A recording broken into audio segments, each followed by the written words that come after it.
Good morning, Your Highness, Excellencies, friends and colleagues. I would like to thank you for the opportunity to be here today. It's also an honor to join forces with Educated Child, an organization led by a woman who is an amazing role model, a woman who has shown such relentless dedication to getting every child in school. This is such an exciting day for us because it marks the beginning of a new era in my home country, Colombia. Most of you may know me as an artist, as an entertainer, and that's indeed my calling and what I've been doing since I was 13 years old. But I never would have imagined when I started out that my work as an artist would end up being the vehicle for me to serve my greater purpose in life of working towards eradicating poverty through the power of education. As a Colombian citizen, inequality is a concept that sadly one becomes very familiar with at a very young age.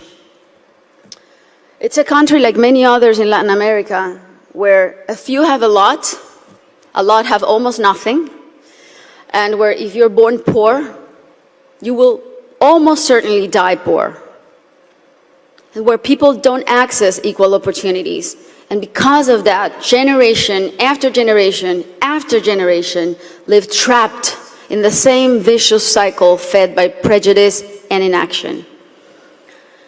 Growing up in my country when I was around 8 years old, I remember I saw kids my age who, instead of being in school, were already working in the streets, were barefoot in the park, kids like me, whose reality was completely different than mine, only because of the circumstances into which they were born.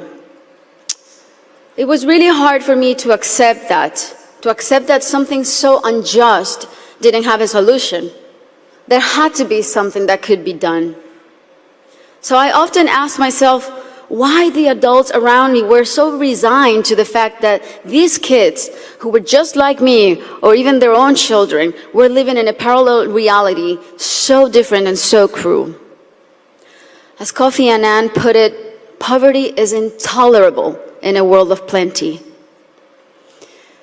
So as soon as I had some success, the first thing I wanted to do was to invest as many resources as I could into what later would become the most meaningful project of my life, working for children.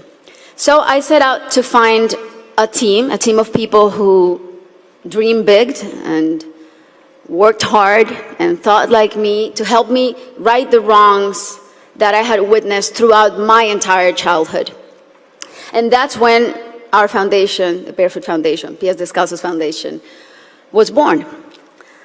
I knew, and I was only 18 years old then, but I knew that I wanted to focus on children and improving their lives, but I didn't know where to start. So I really felt that I needed to learn what the roots of inequality and low social mobility were. So I decided to study the reasons why children were working in the streets, or why some children were being recruited by the violent organizations like the paramilitary or the guerrillas. Why were so many children suffering from chronic malnutrition? And I realized that most of the issues that children face in my country had and have a common denominator: the lack of access to quality education. To me, it became crystal clear that education was the surest way to give all of these kids the best fighting chance of improving their circumstances in life, because education is the great equalizer. When I started building schools in Colombia, we chose the most remote areas where there was literally nothing, no infrastructure, no paved roads, no electricity, no potable water, and we decided to build in those places, but not only build schools, but state-of-the-art schools. Schools with comprehensive models that included ECD programs, school feeding programs, parent and teacher training.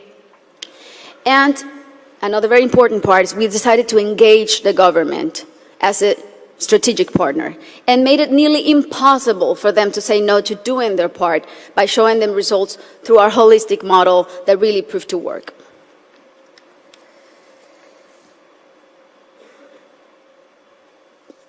We noticed that as soon as a school is built in those places, everything is transformed. The improvements to the infrastructure were jaw-dropping. Electricity, potable water were made available, made accessible. Roads were paved. Malnutrition plummeted. But the best part of all is the academic results. The kids really responded academically. And now those kids who could have been recruited by the guerrillas or paramilitaries, or that could have had a completely different outcomes for their lives, they're now on their way to the university and thriving in their communities. Some of them are athletes, some of them are professionals.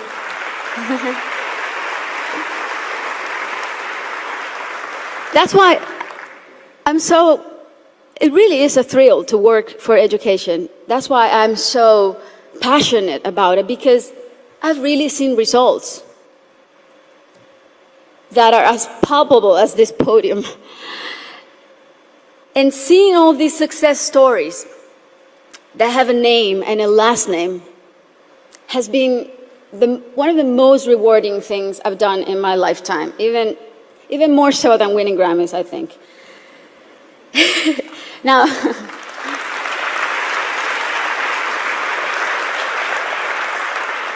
Now, that said, our work is far from being done. Many developing countries are still rife with inequality and internal conflict, and there are a lot of kids who still need to be reached. History is not only the past. History, it's made every day in the present. And what matters now is how we go forward and how we fix what's wrong. And that is the real challenge. This is the goal of the SDGs and what people like Her Highness and myself and so many more of you who are adamant about achieving are here for. Facts don't lie, and numbers show what an incredible return on investment a quality education provides. For instance, if all students in low-income countries left primary school with basic reading skills, 171 million people could be lifted out of poverty.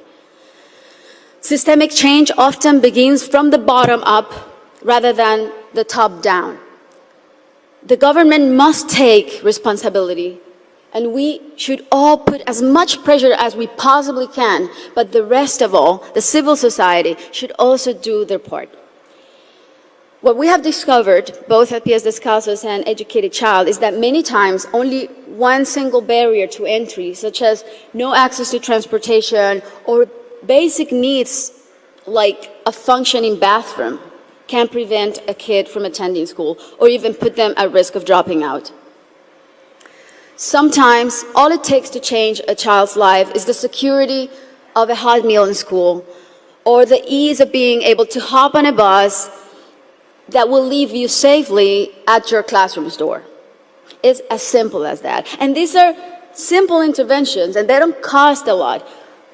The biggest effort really is in mapping the communities, in going door to door, searching for the out-of-school children, talking to the parents, talking to their families. Giving a name and putting a story behind these children is the first step to start rewriting their story. Over the next 3 years, we pledge to get 54,000 kids who are out of school or at risk of dropout into the educational system. Ultimately, more than 295,000 people will benefit from this project, including children, teachers, families, and community members. New schools and classrooms will be built. School kits and uniforms will be distributed. Children will be enrolled in school, feeding and transportation programs. Teachers will be trained in strategies and in how to identify those students who are at risk so they can receive psychosocial support. And we are extremely confident that this partnership is